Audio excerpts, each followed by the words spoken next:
High বন্ধুরা, কেমন আছো? আশা করি ভালো আছো। আবারও নিয়ে চলে এলাম নতুন একটা ভিডিও।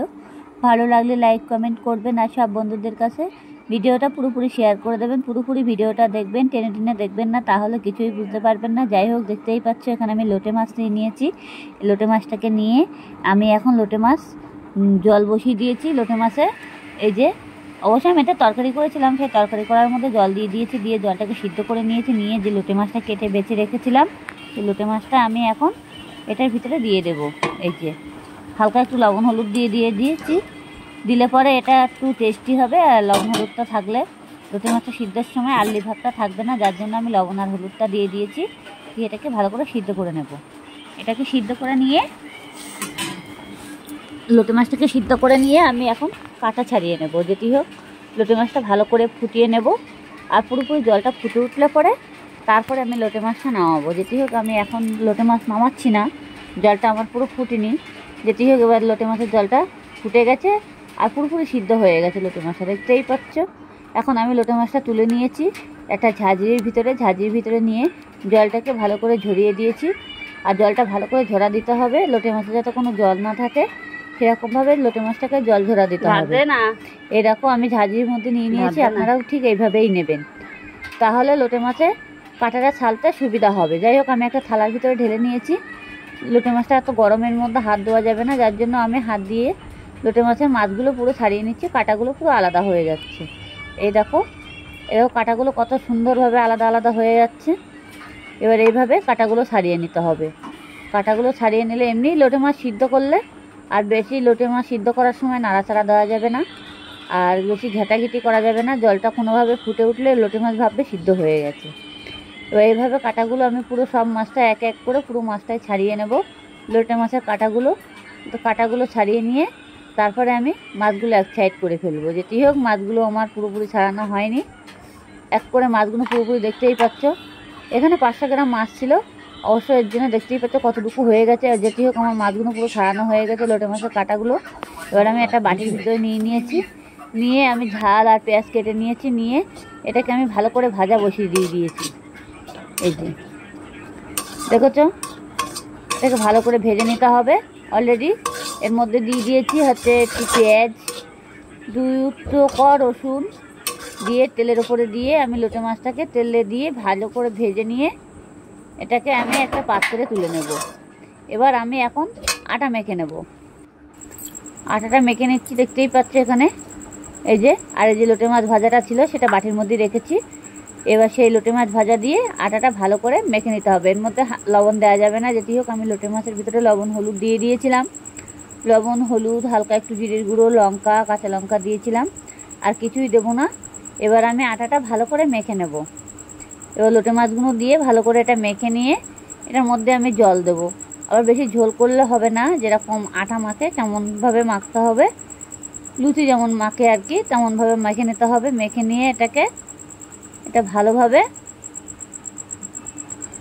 মাখতে হবে, ময়ান দিয়ে মাখতে হবে, যাতে দোলাটা মানে ঝোল না হয়ে যায়, মানে মাখাটা যাতে ঝোল না হয়ে যায় সেরকমভাবে মাখতে হবে। অলরেডি এর মধ্যে লবণ হলুদ কিছুই দেওয়া লাগবে না। যেটি হোক, আমার মাছের ভিতরে সব কিছুই দেওয়া ছিল, সেই জন্য সব কিছু বলতে কি একটু পেঁয়াজ দিয়েছিলাম, 1 পিস পেঁয়াজ আর 2 কোয়া রসুন, 3টে কাঁচা লঙ্কা দিয়েছি, হালকা একটু জিরের গুঁড়ো দিয়েছি, লবণ আর হলুদ দিয়েছি। লবণটা যেটি হোক আর দেওয়া লাগবে না। তেলটাও দেওয়া আছে, যেমন ময়দা মাখানোর সময় যেমনভাবে মাখতে হবে তেমনভাবে এটা ভালো করে মেখে নিতে হবে। অলরেডি এটা না মাখলে পরে হবে না, খুব ময়ান দিয়ে মাখতে হবে। তো যাই হোক, এটাকে আমি দিয়ে দিয়েছি বাটির ভিতরে যেটা ছিল সেটাকে দিয়ে ভালো করে মেখে নিয়েছি। নিয়ে এবার আমি এখন একটু জল নিচ্ছি। জল নিয়ে এটাকে ভালো করে মানে দিতে হবে, এটা ঝোল না হয়ে যায়। আমি এরকম জল দিয়ে মাখতেছি। এবার আমি জল দিয়ে হালকাভাবে মেখে নেব। আগে আমার থালাটা অবশ্য ছোট হয়ে গেছে, তার জন্য মানে থালার কানায় কানায় হয়ে যাচ্ছে, মাখতেও আমার অসুবিধা হচ্ছে। যাই হোক, এখন কিছু করার নেই, নিয়ে যখন ফেলেছি এখন আমি এটার ভিতরে ভালো করে মেখে নেব। মনে হচ্ছে যেন আমি বেসন মাখছি, কিন্তু অবশ্য না।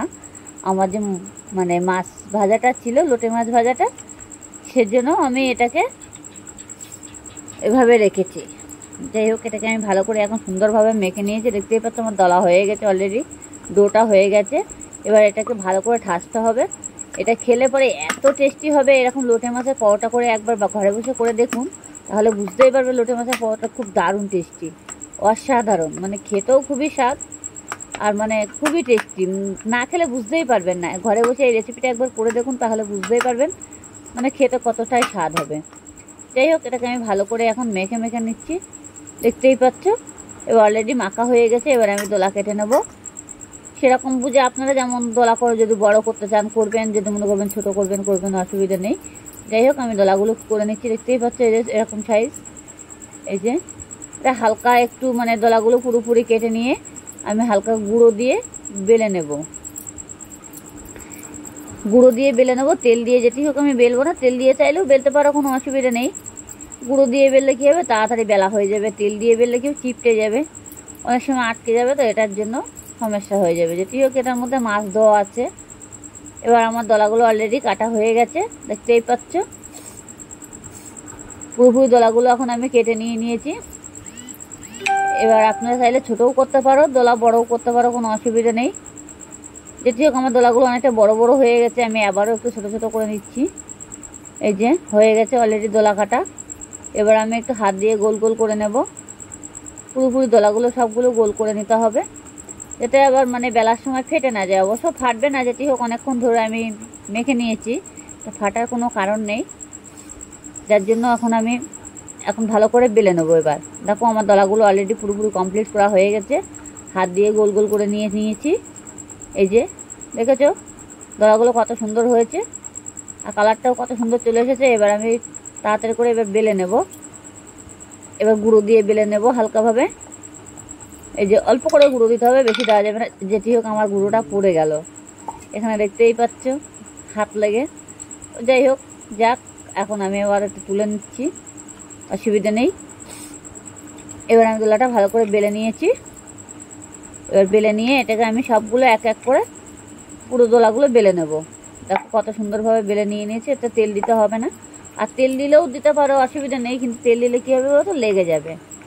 যাতে লেগে না যায় সেরকমভাবে বেলতে হবে। যাই হোক, আমি গুঁড়ো হালকাভাবে একবার দেবে, দিয়ে পুরোটাই বেলে নেবে, তাহলে তাড়াতাড়ি বেলা হয়ে যাবে।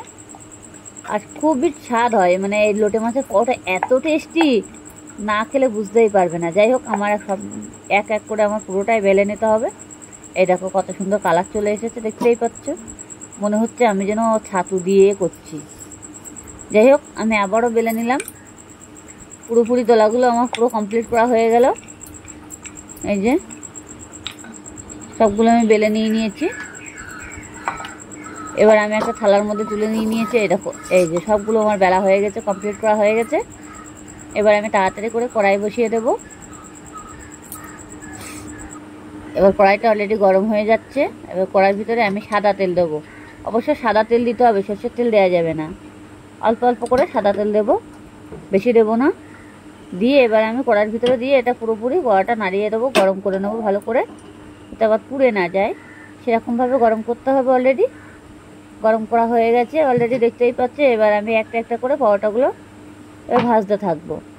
অল্প তেলে ভাজতে হবে, বেশি ছেঁকা তেলে মানে বেশি ভটভটা তেলে ভাজা যাবে না। যেটি হোক, অল্প তেল দিয়ে ভাজলে পরে এগুলো তাড়াতাড়ি উঠে যাবে। আর না হলে এটা ভাজলে পরে মানে কী হবে বলো তো, তখনই সমস্যা হয়ে যাবে, উঠবে না, চিপটে বসে যাবে, তেলটা বেশি ধরে থাকবে। সেজন্য অল্প অল্প তেল দিয়ে ভাজতে হবে। যাই হোক, আমি তেলটা দিয়ে আমি কড়াটা একটু গরম করে নিয়েছি ভালো করে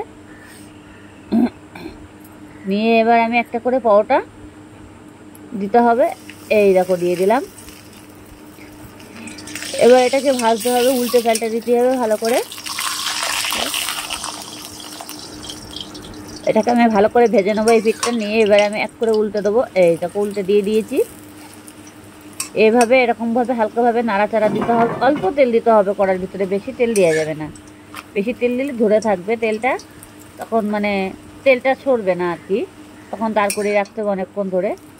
যার জন্য এটা পুরোপুরি দেখতেই পাচ্ছ পুরো লুচির মতনই হয়ে যাবে, কিন্তু খেতে কিন্তু খুবই দারুণ স্বাদ হবে। মানে লোটে মাছটা দিয়ে এত টেস্টি হয় এই পরোটা, একবার খেলে পরে মুখে লেগে থাকবে, বারবার খেতে ইচ্ছা করবে। যাই হোক, এটা আমার পুরো ভাজা হয়ে গেছে পরোটাটা, দেখতেই পাচ্ছ। আর কালারটাও কিন্তু সেই দারুণ চলে এসছে। এবার আমি আবারও দিয়ে ভেজে নেব এই পরোটাগুলো। তেল দেখবে যখন হালকা কমে যাচ্ছে তখন অল্প করে তেল দেবে, দিয়ে আবার পুরোপুরি পরোটাগুলো ভেজে নেবে। এই যে আমি আবারও দিয়ে দিয়েছি, দিয়ে এটাকে ভালো করে ভেজে নিচ্ছি। এই যে দেখেছো, অলরেডি দেখতেই পাচ্ছ আমার পরোটাগুলো পুরো কমপ্লিট করা হয়েই গেছে। এটাতে বেশি তেল লাগবে না, আর অল্প তেলে এইভাবে করে খেলে আর কোনো গ্যাস হওয়ার কোনো চিন্তাভাবনাও থাকবে না, আর খেতেও খুবই স্বাদ হবে। আর বাচ্চারাও এতভাবে ভক্তিভাবে খাবে, না দেখলে বুঝতেই পারবে না। যাই হোক, পরোটাগুলো পুরোপুরি আমার অলরেডি কমপ্লিট করা হয়েই গেছে। এটাকে আমি এখন তুলে নেব।